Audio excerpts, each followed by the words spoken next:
On a dark, cold winter's night in Iceland, let's face it, it's always dark, cold and winter in Iceland, a bunch of CCP Games employees looked at their Rift Oculus dev kits and decided to make their own game.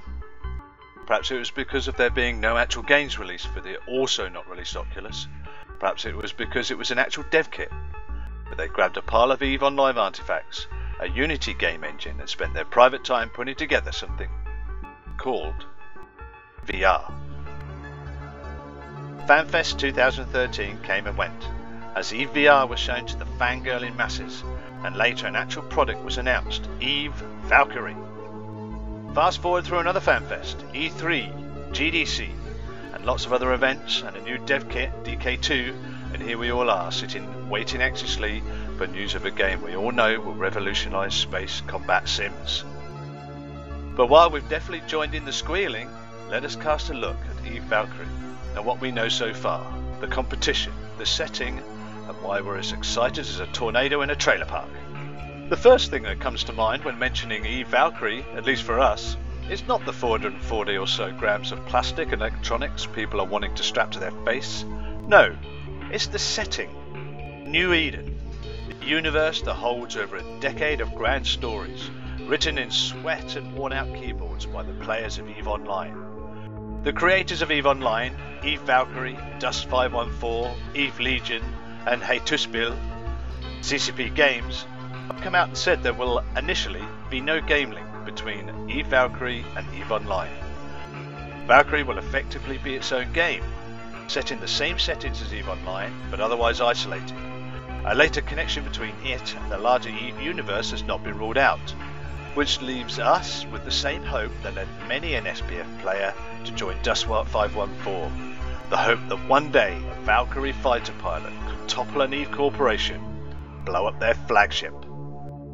Another exciting thing in the setting of Valkyrie was the introduction of Battlestar Galactica's Starbuck as Ran Kavik, a stalwart leader of the Valkyrie pilots.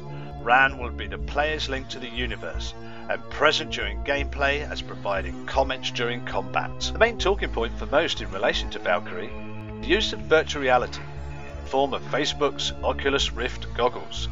Developed specifically for use in a VR setting, Valkyrie developers have been able to eschew designs and gameplay options for the non-VR platforms and focus on the purity of their VR-centric game. While this has had several advantages in relation to immersion and usability, there has also been hurdles, such as having to reinvent the user interface and adjust how elements are presented. Bamsters have not yet had the chance to try out Valkyrie, but the immersion of the game and the VR is said to be exceptionally well done, with the developers in CCP's Newcastle office having taken steps to include visual clues to tie the player into the virtual world, such as the simple ability to view your own legs. Naturally, your legs and hands in-game will not reflect your movement outside of the game, though perhaps fans could convince CCP to also include support, for example, motion. To the excited would-be players, one of the biggest issues with the VR-first approach has been that the game will not be released until there is a compatible VR platform out in general availability. Current expectations for Morpheus and the Rift are for 2015, with a Valkyrie release on either platform being synchronized with the hardware.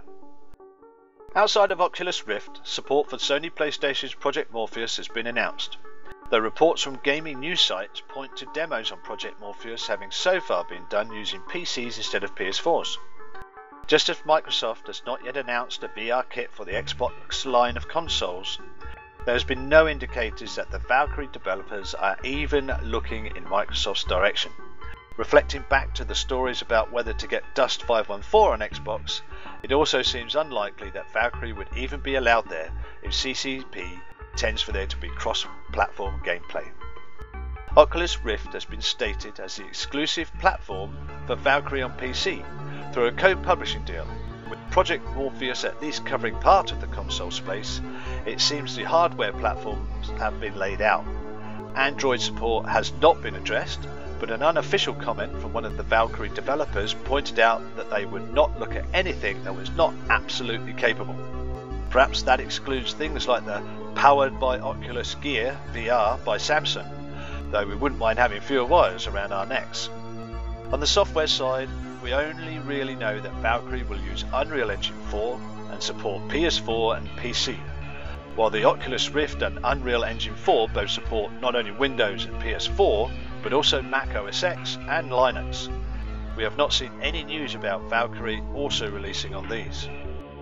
We know that a Mac OS X version of EVE Online exists, though this is in the form of a half-assed wine-skinned emulation created with trans gaming, an approach no one really wants for Valkyrie. Valkyrie is often spoken about in the same sentence as Elite Dangerous, Star Citizen and other space sim games, but differs in a very significant way. It is a pure dogfighting sim, putting it closer perhaps to War Thunder in its ilk. Where the other games allow players to make a name for themselves by roaming around in space, mining asteroids and doing other sandbox-spacey things, Valkyrie seems to be focused on arena-style dogfights in limited instances. Players start out in the launch tube of a larger ship and are then catapulted into combat, where they will stay until victory, or destruction. So far we have only seen the Wraith fighter plane in the material from CCP, but a support ship and a heavy ship are also on their way.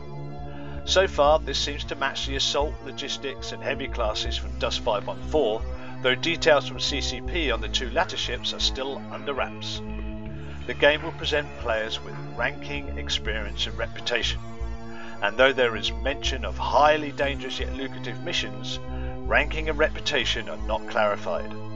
We would assume that experience refers to the new Eden style skill point system, which seems supported by the ability to unlock more advanced ships and gear, but that is still to be confirmed. Racial parity or having ships and gear from the four main New Eden races doesn't seem to be a topic in the material we've seen so far, possibly because Valkyrie pilots are described as belonging to the infamous Garistas pirate organisation. We know there are plans for customised fittings and even decals, but nothing on whether we will see the same cycle of acquisition and loss as in EVE Online and Dust 514. Since the reveal of EVR, fans and media alike have been waiting for news, and following as CCP have released information and shown their progress at conferences. We're still some time away from the actual release, and we will continue to see where this is heading. Stay with us as we move forward towards the actual release of EVE Valkyrie. Wait! There's one more thing I wanted to say. Harden the fuck up. Yabba dabba doo.